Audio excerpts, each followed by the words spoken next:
Good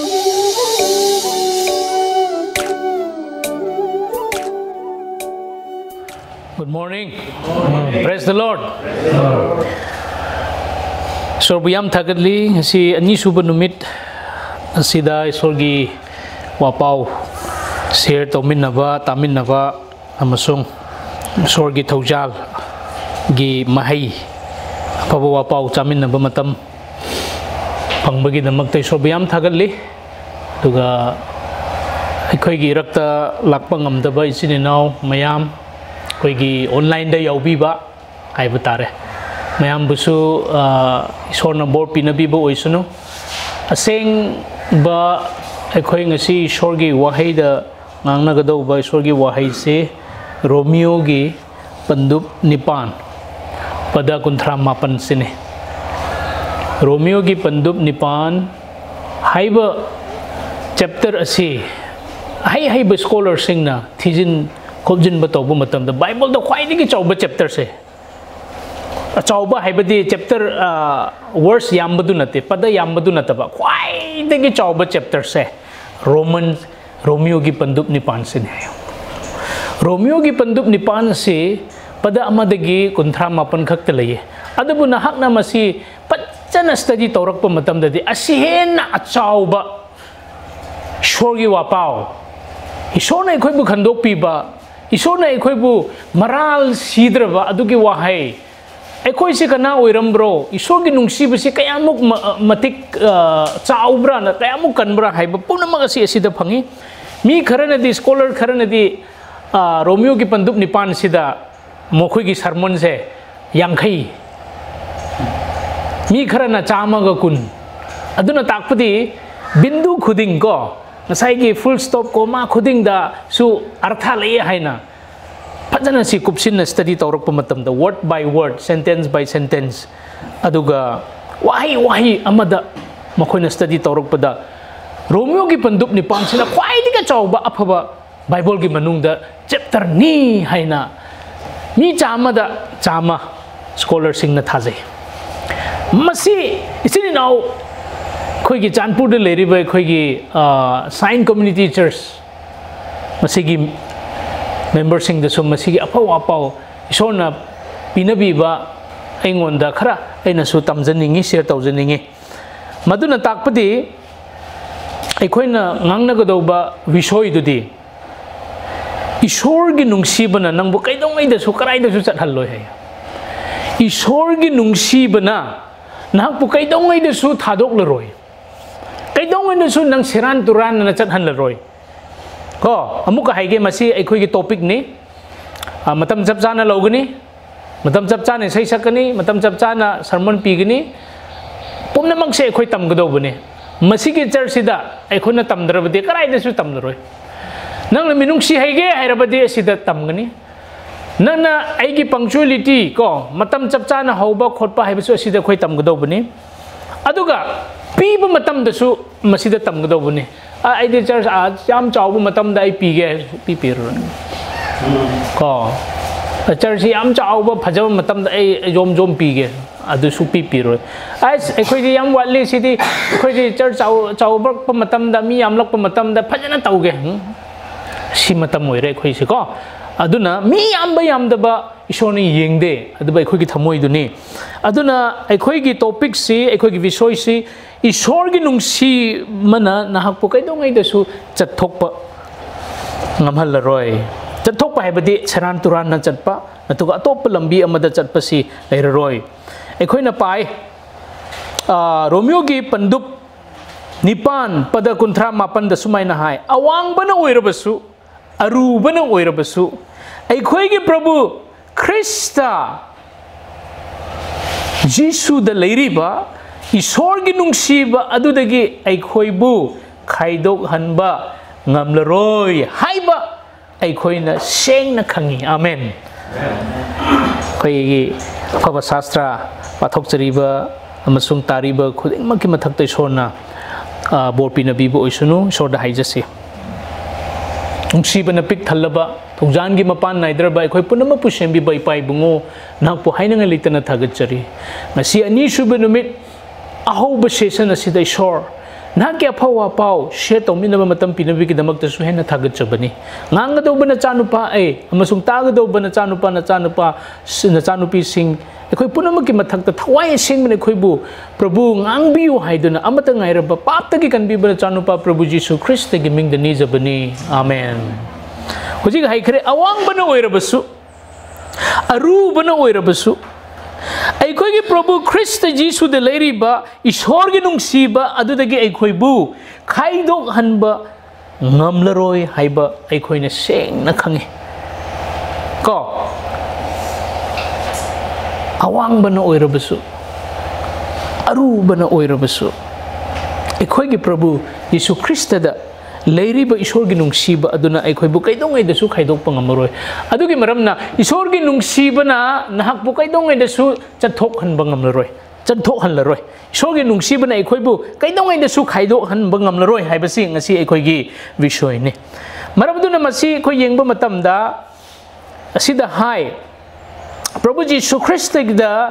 nungsiba aduna akhoi bu ishor da gi lapthok han ba sukngam ngamlaroi sumana ishor gi nungsiba si christ da utli hai ko ishor gi nungsiba ji christ da utli hai ishor na nang aibu nungsiba si nang aigi phabagi mapanda nate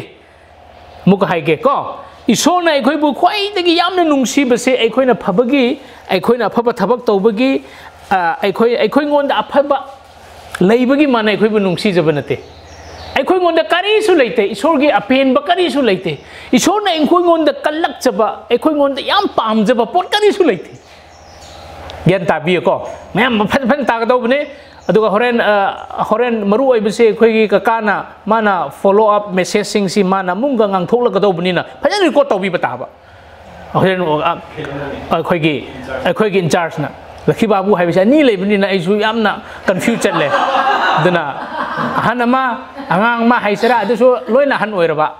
aduna akhoi si number 1 number 2 haiba tare aduna akhoi gi in charge na horen follow up tawbi ga dobni na ko ngasi akhoi gi message sida mana thogat pi ga dobne mana adu sengdok pi ga dobasu nate thogat pi na ngai dina akhoi na ngang bese mayam na phajana tabiu respond tawbiu horen respond tawgodo respond habdi khum ga doba aina wahang hek hangbada nakhoi na khum ga dobne mayam khumin na ga doba yam leire kari gira masigi chapter se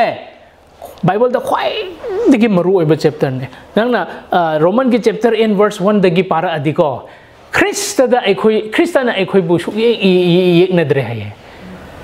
akhoi bu condemn to bi maran sibidre haye yengo maran leitraba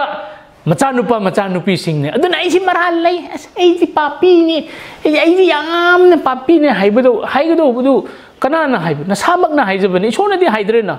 amen nang si maran leitraba mi maran leitraba nang si crime leitraba court ta su nangi ming leitraba nangi ming loin lo thokhi bramida ai court ta ming leiri ai hayeng chat doi ne ha ai court lep doi ne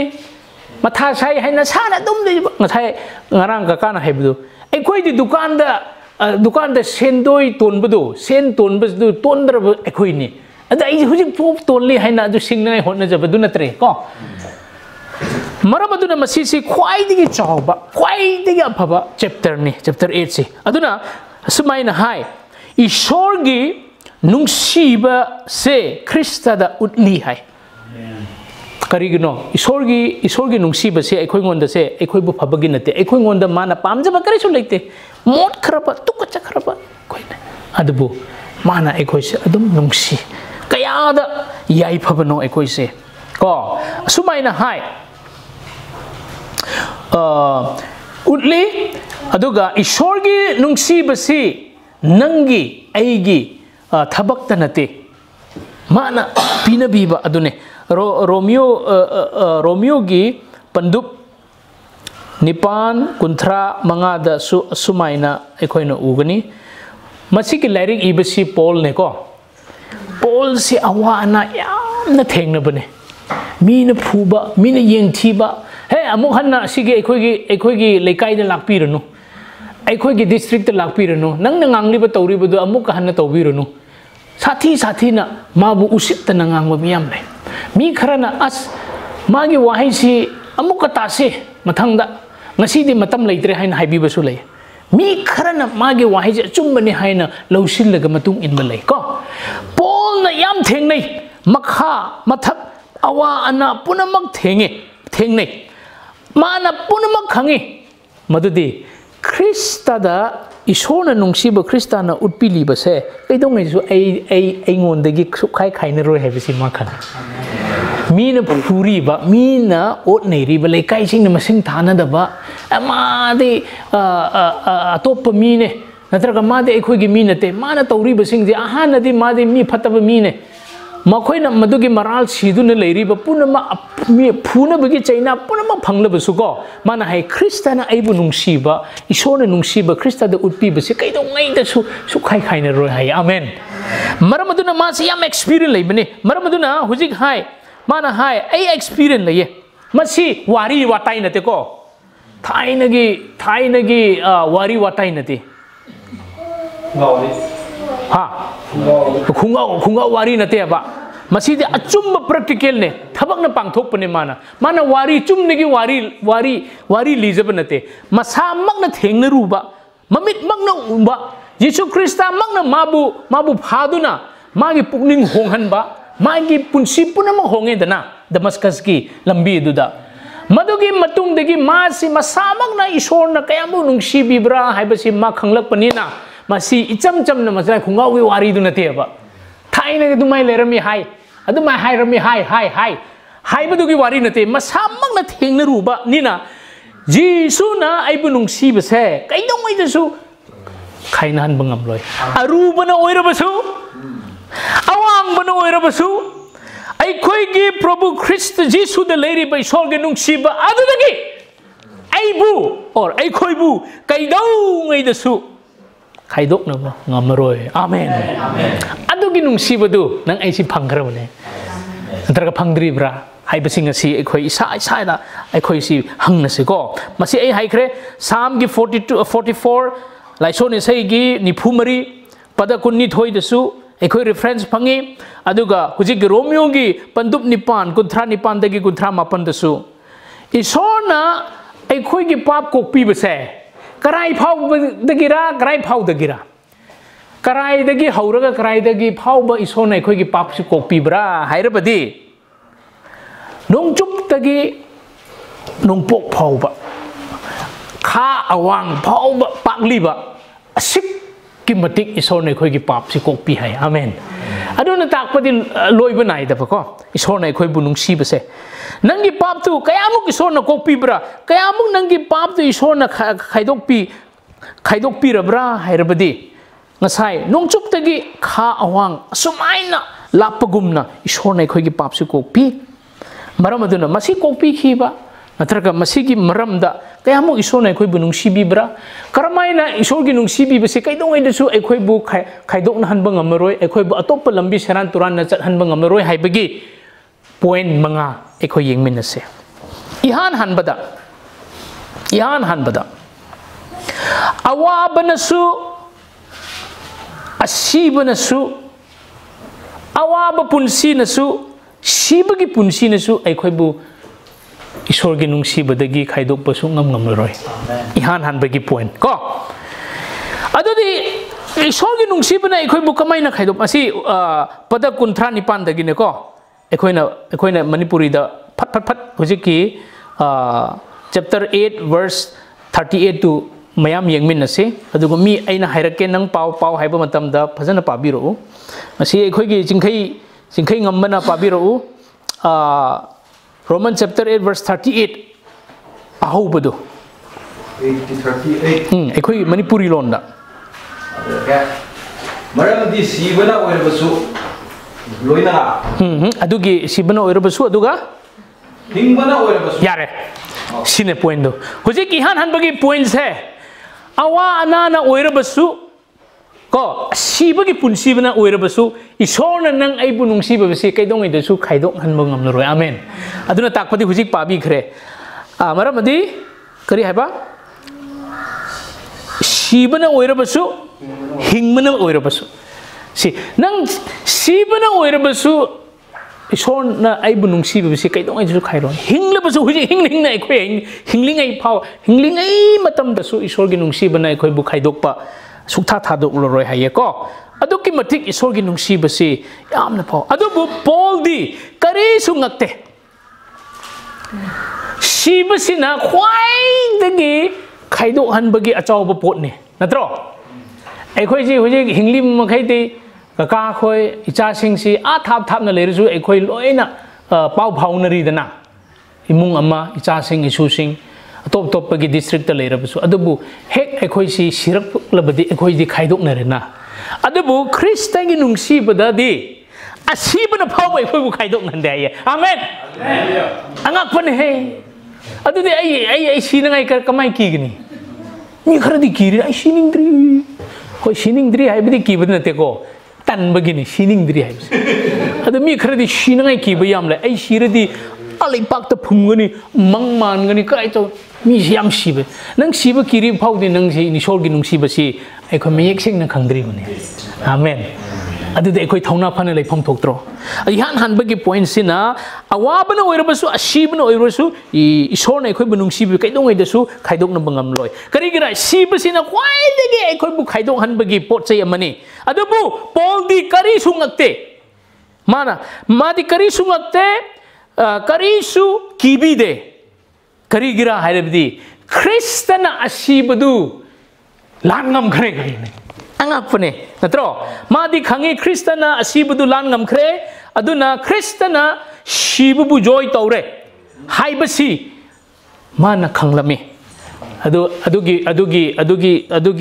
scripture portion दु पाबिरो ओ कैनोना सिंखैना मुका इहान हानबा कोरिन्थिया गी पंदुप 15 पदा यांखै मंगा दगी यांखै 3 फावबा 1 Corinthians 15 मयाम Youngmin नसी chapter 15 verse 55 to 57 57 दु पाबियो हा हा verse ani खक्तने हे शिवा नंगी ngambadu kadai da no मी अमन पाबिरो मा हिते पाबा हे शिवा नंगी ngambadu kadai da no हे शिवा नंगी नमो अदु kadai da no शिवा की ममुदी पाप हसिनी पाप की पांगली वैल जाथनी यांखै 3 फावबा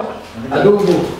आइकोगी प्रभु यीशु ख्रिस्ट की मपालना कोइदा माई पाप पिने दिबा तोगी मखंदा थागत को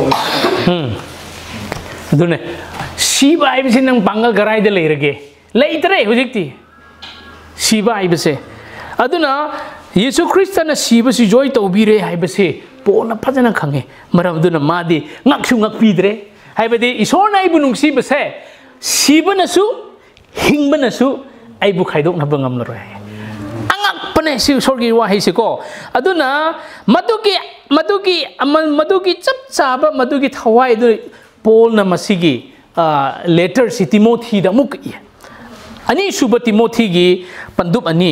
3 दगी 3 अदुसु पाबिरो मी अमना अनि सुबगी तिमोथी पंदुप अनि 3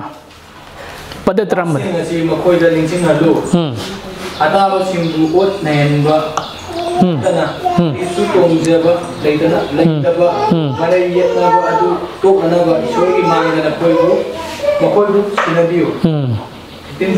15 सो नाती ईश्वरगी मियंग दा मसागी मथक्ता काउनिंगाय लेतबा थबक सुबा अमसुम अचुमगी वा अदु चुमना सिजिनबा हेबो मी ओइननबा ngamba makai hotno adugi polna magi machanupa thawai da pokpa machanupa timothy da masi mana encourage to bibane aduna polna sibasi kaidongai da suki kide ma kide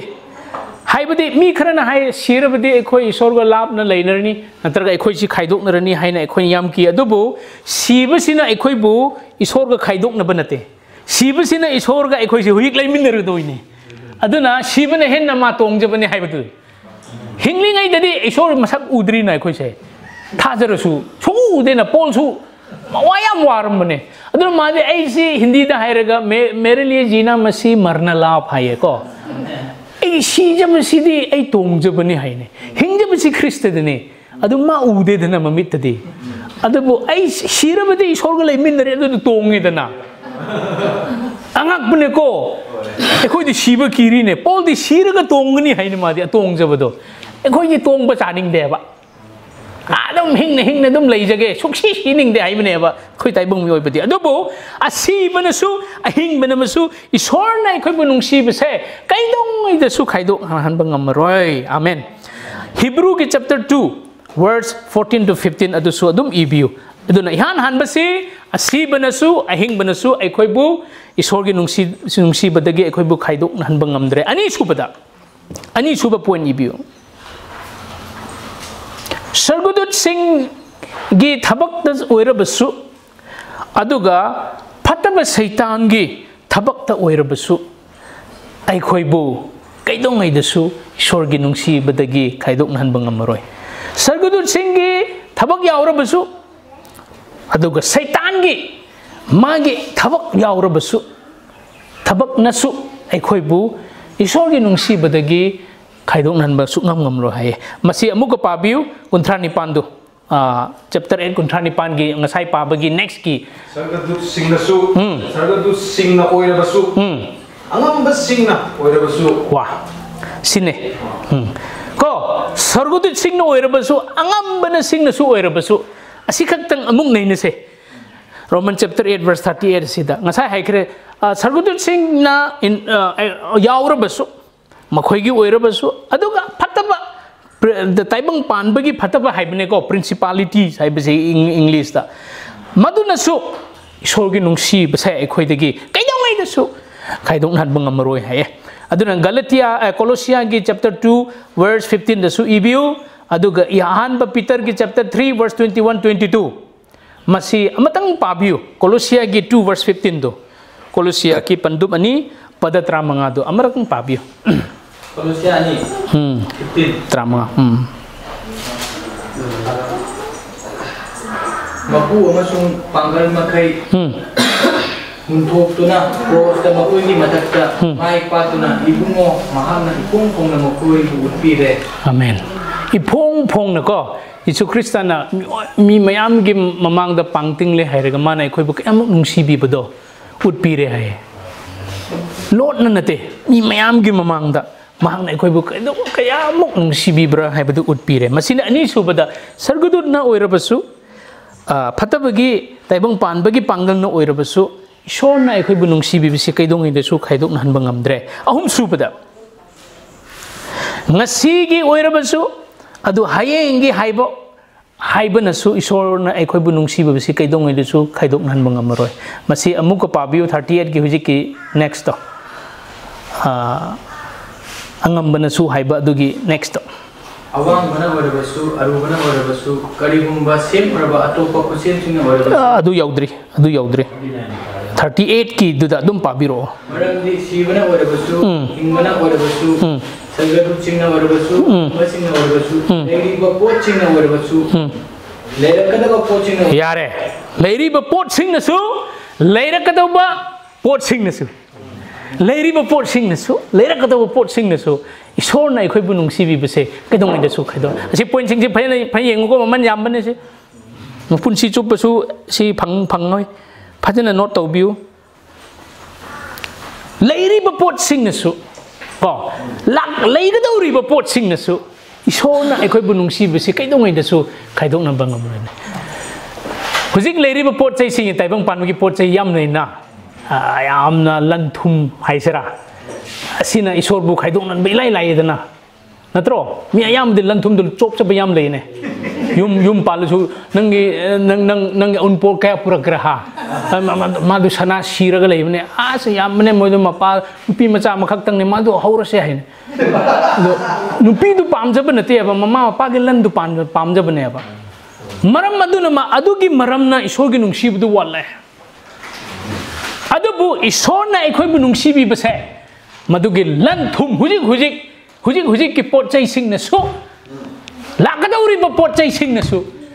so na khoi bunung sibi ba se kai dawai na su mi kharadi mobile gi maram da isor gi nungsi bi su khai dok pangamina su laktre ne mi kharadi lupa chama chani gi maram da dum lakning da yam leire ne angak pane dugum ba thajaba mi sing ai di sir ba su hing la ba su Siki Panglabasu Pangdrabasu. Isona is Punsi Pina Bibne. Atop the Alugum Idar Suchatpa, Udar Suchatpa, Adu Suyao, Idar Suyauba. I see where I see. See the Harau Doban. I see the Piba Tamdradi, Kaidong the Su atop the Piba Tamloy. I see the Nungsiba Hautrabdi, Kadai so. Go. I see the Chanbiba, Kopiba, I see the later the Nang Atopa, Church of the building, Kong Toraga Ha. Pajaba Pam labor do the Nushinaba labor nate. Aduna, Hoji Taibang Panbagi Porche in a su, Lakadoba Porche and a su, is on a Nungsibi bade. Adugumba sing Aibu Haidok Nahan Basung Mamurahe. Aduki Matik is organ Nungsiba si Pangalay, Shenge, Aduka Yam the pay. Adia Asini, I quiggy a home subagi se, Subagi Yamna, Taudrasuya, Masina Takpade, Sida Ena, Wahang Hangane, Mayamna. Paukum si konjen amat oina lau na pigi do ne hade ochi online the yang ni bichin nau sing nu yeng e bako mayam ta sunu ma si de yeng bese question ahum mari ne phajana ko aina hairakani na khoina leite amata su leite hai do ba ihan han bagi asi romeo gi hoji ki pandup nipan pada kunthra mathoi da sumaina hai ai parake Isona Aikoigi Michang Oibirabadi Kanana Aikoibu Yegna Bangamgani Kanasu Laite Ani Subada Isona Kangat Peep Kangat Isona Kangat Pasingi Matakta Kanana Wa Hungandabge Kanasu Laite Ahum Subada Ahanba Aranba Ko tahan gadaba adu kanano kanasu laite ai khoibu sida haibne ko ai hujik parakeba ai khoibu aranba tahanba ngambadi Yesu Krista khaktani ne mana khak boi pu condemn to bangamena han go oktabi nupi do ko Yesu Krista ne ma bu hat pangamena adubu kanana ai khoibu aranba tahan ke kanasu laitre ne mana ai na fu na khoibu maran sidre hairadi nang bu kari no ai je papi na hai do bu se ai ngam ngak isona kok ai na khoi bu kok piram khrabane ko kok pi khrabane ko haina nang na hujik phop ai tu kok pi tri hai ga haina lei ga do bu mi du nang kanano ha senge ko yam senge si amuk hai ge pen de hai ga do bu si leite kana su hai ga do bu ne ko amuk hoge mari ne question mari si question amada isona ai khoi gi michang oibirabadi Kanana ai khoibu yekna bangamgani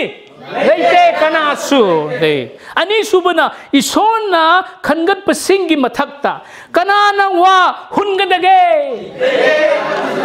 ahom subagi wahangna aran ba tahan gadaba adu kanano leite zulaite mari subada kristegi nungsi badagi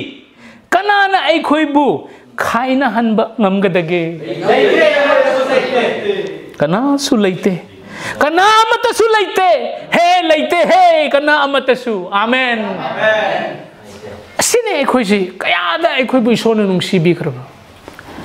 bible de leibane ko hojik hairi makhai do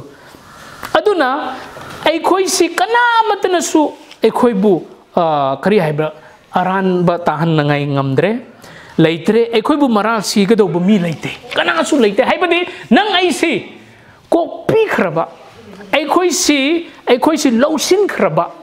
ai khoi si yabi kraba, ai khoi si hoi hai bi kraba macha sing ne. Maram aduna ai khoi si amuk ai si papi ne hai ga do bodo, adudi isai ge khut ta lei re. Mari suba point. Ngasai gi sargo de gi khwai de gi wangba ai khoi tower khange na, church ki tower do, adu he na wangba leitre na. Sargo de gi khwai de gi wangba maton na oira basu norok ki khwai de gi luba mafam oira basu isor na khoi bu nungsi base kai yong ai na su khai do bangam dre has yam harawe ei su isamak khanglam de isor na ibu nungsi bane haina khoi na pukning honge haina leiram labasu isor na asuk ki matik nungsi bi base Marak tadi ai se marak tadi sorgi pamba taudre hain isana isabu jum khudum chanjaba si yam tawrami adubo isona nung sirapse khanglapa matamda yengo sargodagi khwaidagi wangba maton na oirabasu nasu isona aibu nung sibi base madusing nasu kaidong indasu khaidok nan bangamaroi verse 39 aroi bagi duda yengase pabiro verse 39 gi ehan bagi madu paro yare horen jengse awang bana oirabasu arubana oirabasu isorgi nung sibadi yam na lui isorgi nung sibadi yam na wangi isorna ibu nung sibasi yam pai isorna i nung sibasi yam sangi haye isorna ibu nung sibasi kayamung sangbra harbadi magi makhutna ibu lamloi dobu mafam leite haye nang kayamung lot labasu ko nang na kayamung isor na ibu yengthi han nangai thabak tawrabasu magi nungsibana dum hele haye as isor na ibu nungsidrasu nung asi ai thakpa chaba tawraga ngausin neraga ai sirusu sir no isor na nang bu nungsiroi tawba adugi mafam nang karai du lot pangamloi nang lot pangamloi kristagi mangda thorak lo nangi lot pham dudagi krista nangairi nangbu krista nangairi nangbu amen magi minung si se yam wangi haye ai samna khallu bada ai karisu hai jaramde ai si hujigi si aina iri base manipuri dane bengali mayek tane si nausa kari gira hairabati sahi lising ani mamangda nang na karisu haiterbasu nang English ki school da pha badab nang karam derbasu nong madi ngasi haiba tang tramathoi March 2022 sida heli nang na Chanpur gi Sign Community Church sida nang gospel gi conference tawgani masida nang Manipuri da phajana isor gi was thang to kani haibaji ngasi fulfill tawrabani amen maduna isor nai bu kayam nung sibi ba haibaji ai khange Paul masamak na khangbagi madi kibi de adu mal kari sulang tak na basu tawde sirabana henna isor ga henna ai pungani haibi ma khange dana aduna masini sargodagi khwaidagi wangbana oirabasu norongki khwaidagi lubana oirabasu isorna ai nungsibi basi khaidong nan bangamde last pabiro hojiki arubana oirabasu kainona oirabasu haibagi next to karibumba sem khaba atopa khusimjingna oirabasu aikoi Prabhu Jisu Krista da leiriba isorgi nungsiba adudagi aikoi bu khaidok hanba ngamloi ngamlaroi haina aikoi na semna khangi wa aikoi na semna khangi karino semdeba pot si karino matang haibiro asi point haiki gi ko last ki point se hojik ni karigumba putkan pangan number oirabasu karigumba semba pot na oirabasu isorna ai bu nungsibi base kaidong ai desu khaidong ma kan sai Ruben gi wai amna ai thamoi soi isorna phajana ma sokpire hai basi khangi adu mana masana experience leibagi adu haidok pangamne ne adu maini sogi nungsibagi masak khangbasi natro maramadu huiti kai karigumba khwaidagi pangan khutkan bana oirabasu karigumba semba pot na oirabasu isorna ai bu nungsib ba si kaidong ai desu kaidok pon semdaba pot si kariro taibang panda semba pot ngak tani ko semdaba poti isor khak tana tro adu na takpadi leiri bu uri bu pali bu punamak sing na su ai khoi bu khaidong nan bang amaroi dane na tro semdaba poti isor khak tani angak pani si yengo amu pabi huyek to Prabhu Jisu Krista da Jisu da leiriba nate pangan na su oirabasu kaino na oirabasu haibadu hauro awang mana oirabasu mana oirabasu karigumba sem kraba atopa khujem jingna oirabasu pau aikoi Prabhu Jisu Krista da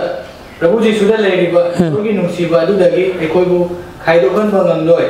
haina aikoi na semna khani atopa khujem sing no oirabasu hai ko khujem sing makai na oirabasu aduna khujem sing makai na aikoi bu khaidok no bangamloi khujem daba sidi isor khaktani khujem daba pot isor khaktani aduna mana aibo nangbu nang maral ay sidre ngasidagi nang si maran leitrabane kokpi khrabane nang si nungsi khrabane nang si yabi khrabane haina isona ai khoi ngunda masi gi khudon si piraba matungda hais nangi ngasi lupa chama wat paduna nang isor bu compromise tawbiro ai hayeng thabak yam chin na lei haina ai khoi gi gospel conference bu ai thadok kiro ha maman yam la bai khoi thadok le hairaga ai khoi oja ani na oja haiba tare ko ai khoi si oja sara se ba ani na ai khoi gi cha nupi sing khoi nungsi ra ba ai khoi gi nupi ko loina bi sing loina thadok raga laglaga asida yauning dari ba ko ado da chikrik chakrak tauri ba ha angangum na sari ba ai de adu pidri ba ai charoi la oi hairi ba mi mayam leiri bra haibne isogi nungsi ba de adu sing na su khai khai dom ma khoi di khai dok bangamina ma khoi di isogi nungsi ba si experience leitri bro kari gi adu mobile gi maram da ha isogi thogan tawba ngamdri ba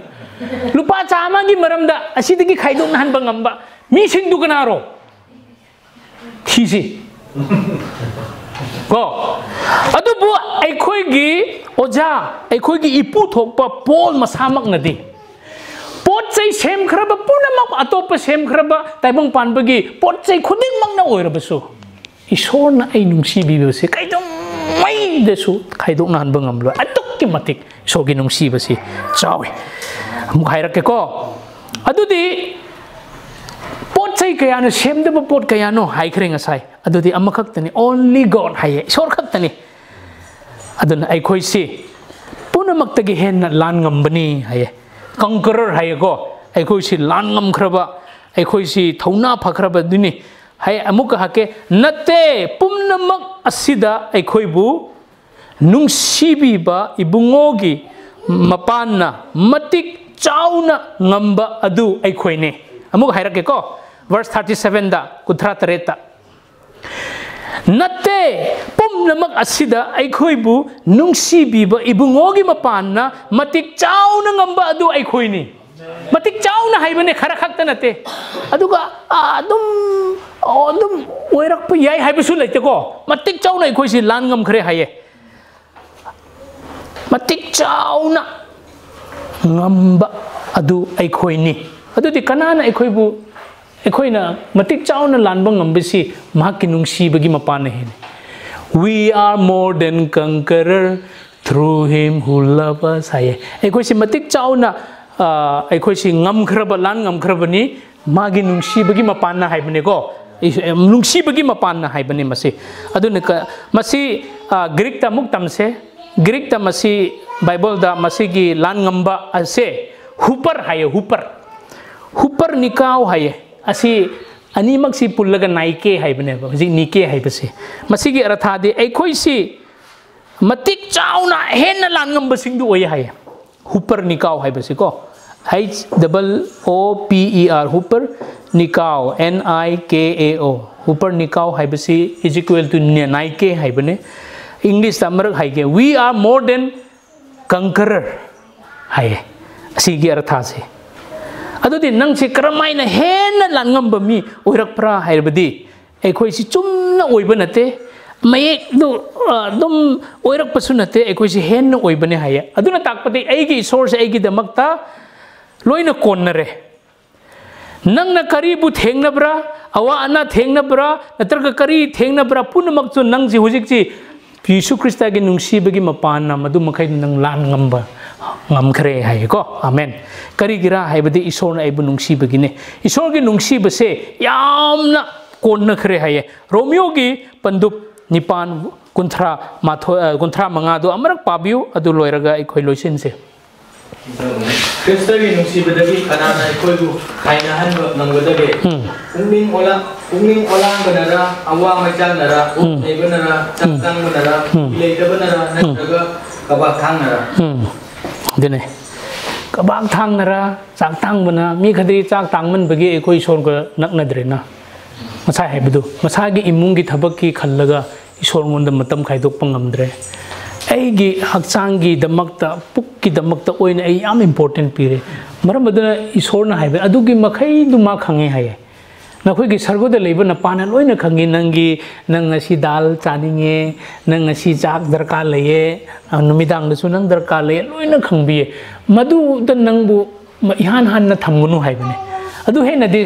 सर्गो लेबाक तु हे हान थियो अचुंबदो अदुगा ngasai nangna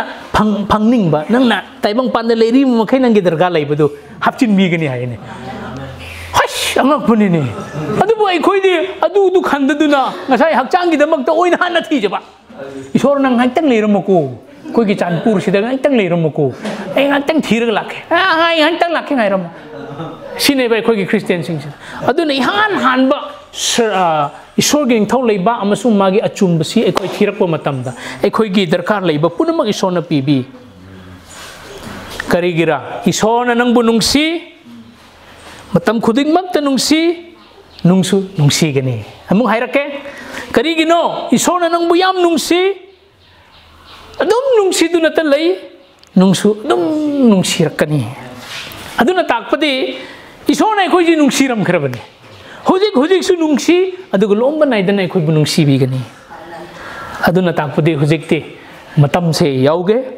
minute manga leiri aduna exact time ne yengo minute manga leiri ko adu bu ai gi message ti hujik loire asigi wahang si ai hange sine naw nungsi ra bai gi sign community church hairi bo isor gi nungsi base nangon da phaubi rabra taibang pan bagi khutkan pangan na oirabasu lakadauba potchai singna oirabasu phiron yaudaba chak tangbana oirabasu isorge nungsibana aibu khaidokna basu ngamroi haibase ai isamakna yadarabra masigi nungsibada aisu masida ai yauning labra natraga ai masigi experience aingonda phaubi basi leitri adubu ngasi isorge wahai tarak padagidi ngasi dagi ai isorge nungsibase aisu mahau tangjage masigi nungsi base aisu alausil lagi haina isana lepcharabra natraga isorgi nungsi base aingonda phawbidri haibna isana leiribra adubu ngasi ikhoigi pupolna haibhibagumna sibana oirabasu hingbana oirasu sargudut singna yaurabasu phatabagi evil spirit na oirabasu